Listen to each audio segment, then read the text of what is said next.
Hello and welcome back to another episode of Review Your Death Clips. My name is Syken. I have played quite a bit of World of Warcraft Hardcore.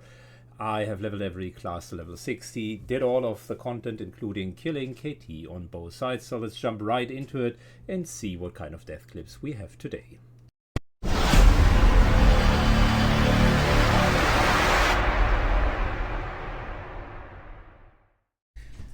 Alright, so the first death today comes from Upsturga in, I think, 48. This might be the Tanaris southern part.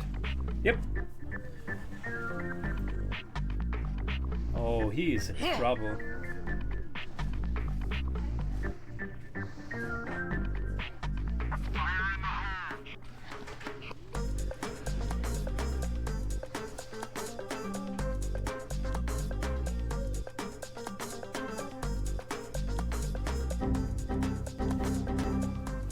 Imagine I die here. Wait, I'm actually gonna die. I'm not kidding, I'm gonna die.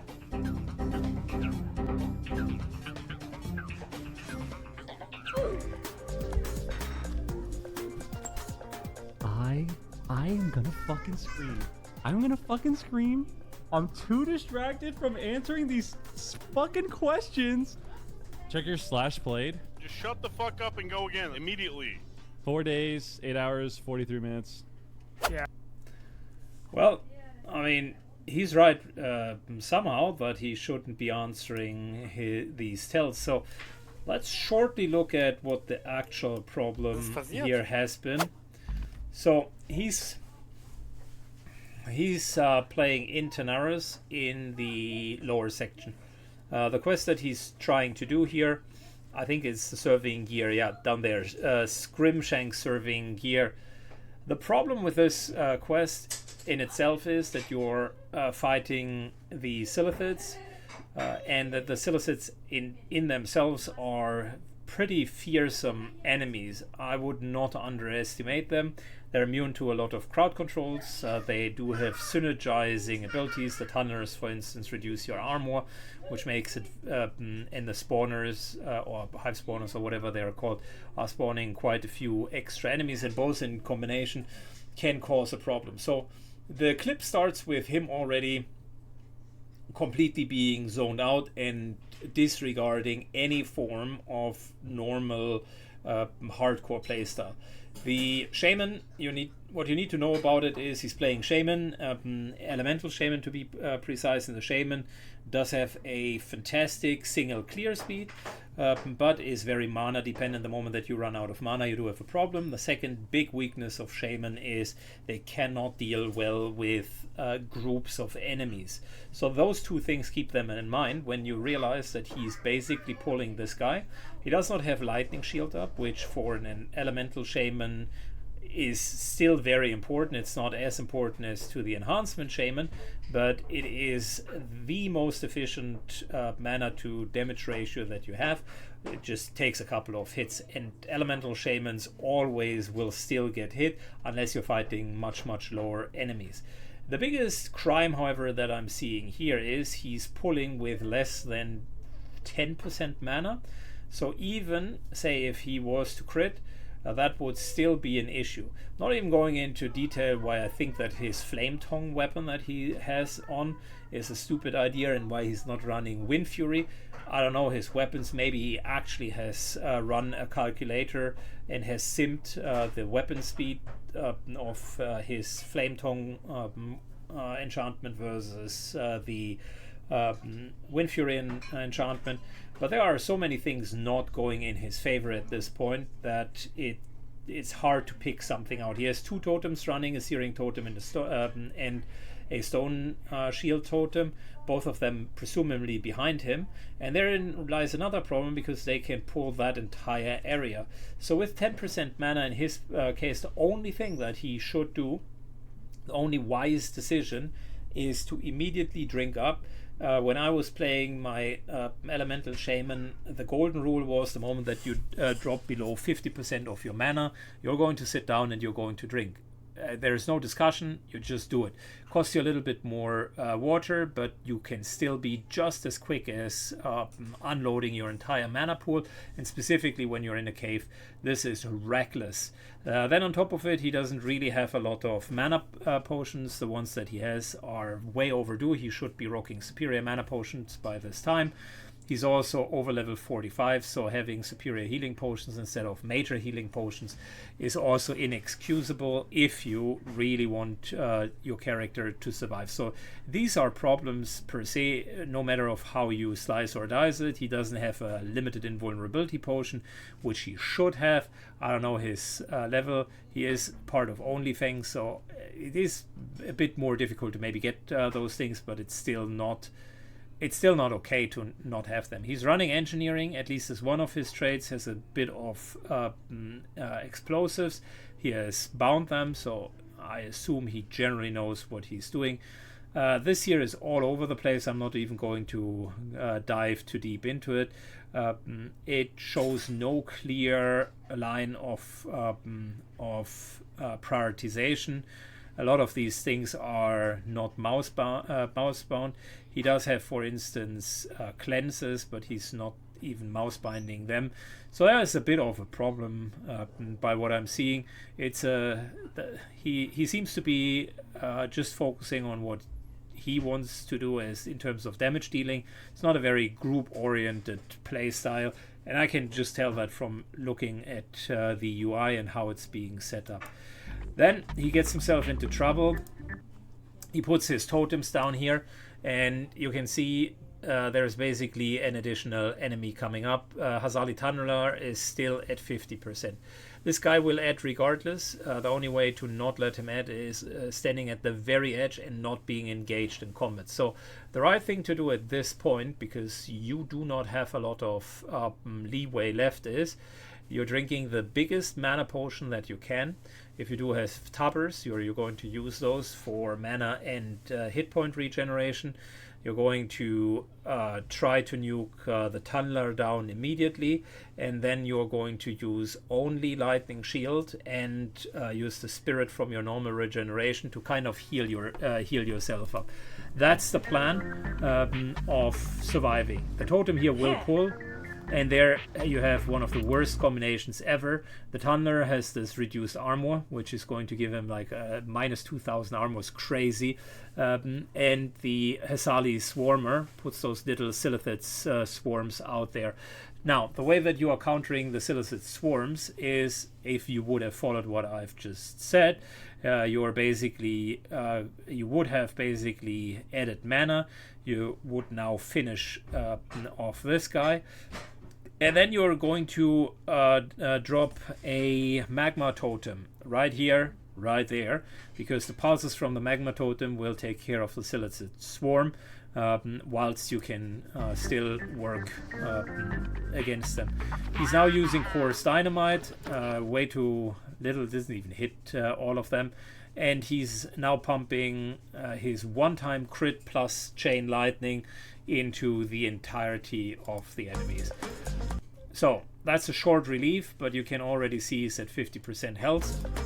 And since he hasn't specced into the healing tree like he should, the resto tree with the rest of his abilities, he doesn't have an ability to not get interrupted by all of the swarmers' little swarms, basically. So Magma Totem here in the corner would allow him to basically overcome that.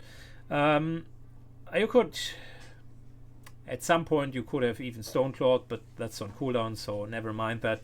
Yeah, I would still go into the corner and go with basically Magma Totem and just take it from there.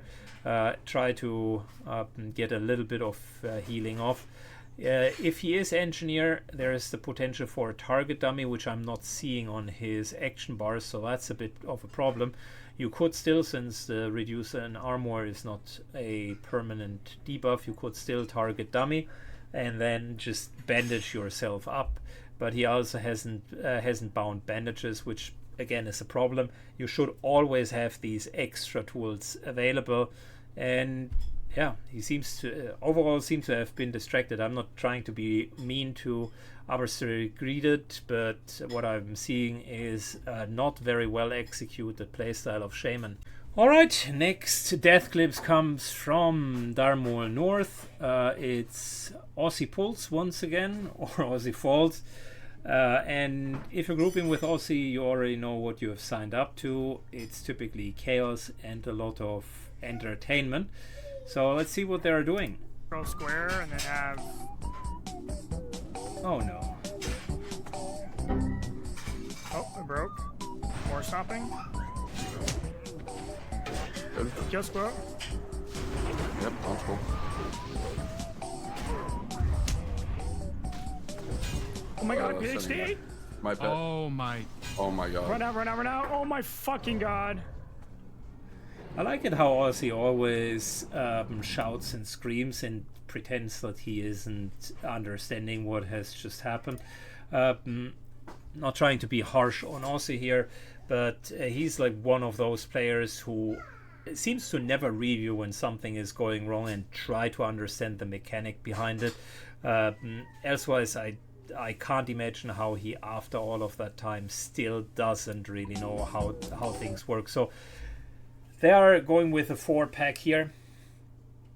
Let's see what their group composition is, because I'm almost certain that there is a better way of dealing with it. Okay, so they are running Shaman and Priest. I assume that the Shaman is elemental and the Priest is healing. They do have a Hunter, they do have a Mage, and they do have Aussie. Okay, cool. So it's a 4-pull. If you're unsure and if you really want to play the safe, which by the way with 5,600 hit points, you're actually more on the safe side, so he's doing well. He's reasonably geared, so and he's deep prot spec, so he should not have a problem. He's also running shield and one hand. The only problem that he will have is keeping threat. So the right way of approaching this pack here is Mage Sheeps 1. You can let the Hunter basically freezing trap the other one plus scatter shot, and the ones that you should take out are the Brutes. This is complete wrong targeting. Aussie has not learned the basics, although he has been in death clips in this area for a multitude of times. The correct order of things would be to go for the Mage Lord first, lowest hit point, highest threat, and he with Shield Bash and so on can easily take on this one. He should take a second one, whether that's the left side, middle, or right side, doesn't really matter. So those two should be tanked by him. And then you just sheep one, and the other one gets trapped. You could even say you're just sheeping one, and Aussie takes the other 3, and focuses on interrupting the cast from time to time, and then that is that. Really not a big problem. Instead, they go for mind control, and here's the thing with mind control. So mind control is an interesting spell. Number one, the duration is not really fixed. There are a lot of heartbeats, as you will see, where essentially the mind control can break early. Whenever the target is also getting stunned and CC'd, there is a good chance that the mind control is going to break. And then on top of that, mind control has a huge aggro issue, because you're going to get onto the aggro table of all of them, you being the priest, and the main target that you have mind controlled will get a threat rating equal to its hit points. These guys I think come in at the lower ones maybe 10k, these guys 15k hit points, ballparking. I don't know the numbers from the top of my head. And to obtain 10,000 threat from you is massive, which is the reason why if you're doing mind control in certain raid bosses like Vesuvius, there is really just taunting these guys off, because taunt or mocking blow puts you basically on threat +1 on top of it. So they come to the idea of, hey, you know what, let's F around and find out. You can see retention is mind controlling, and mind control broke. Mainly because he's running the guy back, and mind control has a fixed range, and by running too far away, that means it immediately breaks. That also means that the main caster is now on him, and everybody else also on him, because nobody has yet gotten onto the threat table. Ozzy runs in, hasn't even started attacking as far as I can see, has not charged, nothing, is going in and starts with a war stomp. That generates almost no meaningful threat, plus it's not generating any rage for him. He could have just taunted into attacking the other one, but he decides to then go further and go to the caster, which is basically, the war stomp is not doing a lot. The threat is minute and is not going to help PhD. So PhD now gets knocked up, and we've seen in other death clips just how hard these guys hit against clothies. Ozzy just doesn't care here. If you're in such a situation, Blood Rage into AoE taunt is the right call. Instead, the guy needs to drink a potion, which he has done. Potion creates further threat, and Ozzy is like completely somewhere on the threat table, but not meaningful. This one guy here, the Gordon Brood, he has taunted. The other three are basically on him. To make matters worse, he has shield bashed the Mage Lord, who is the caster. And I talked about 10,000 threat. The shield bash does really do nothing here, other than preventing him from casting, because he's locked out of his school. And now you've just created another melee enemy that is going to deal more damage hitting than casting spells. So Mage tries to help, and so does the Shaman. Shaman stomps again. War Stomp shares diminishing returns, so that's not even a second. That's 0.75 seconds worth of stomp that he gets through.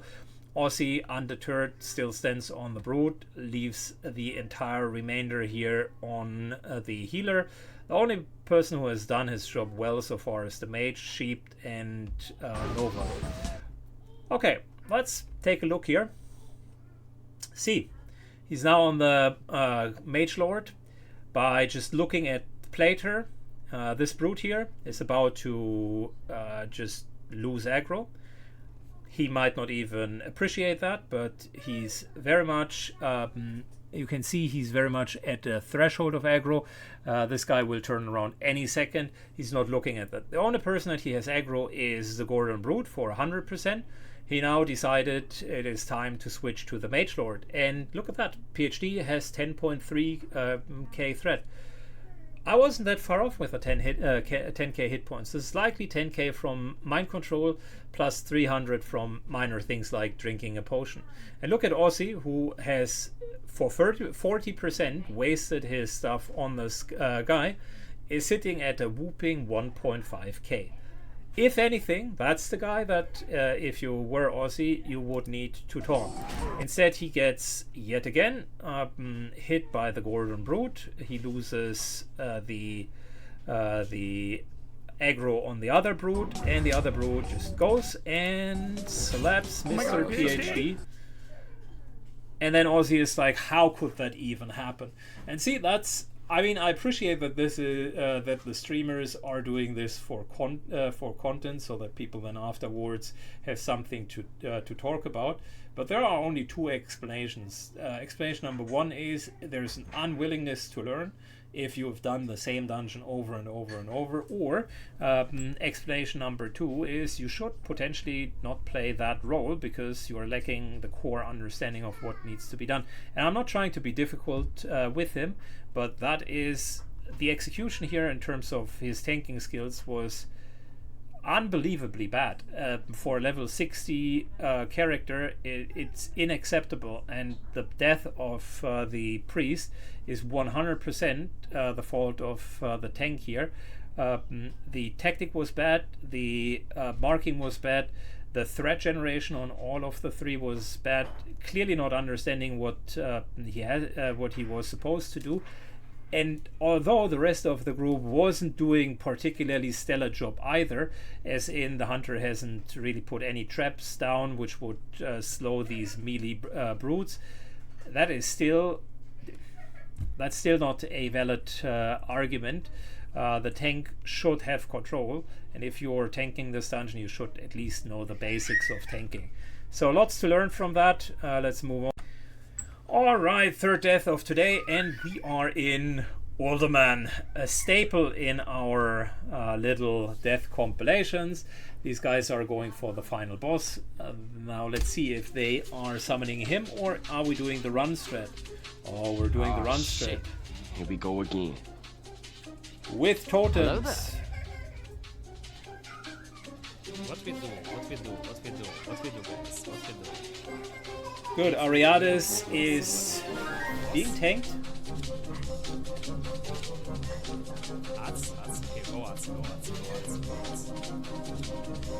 The priest will likely not survive it.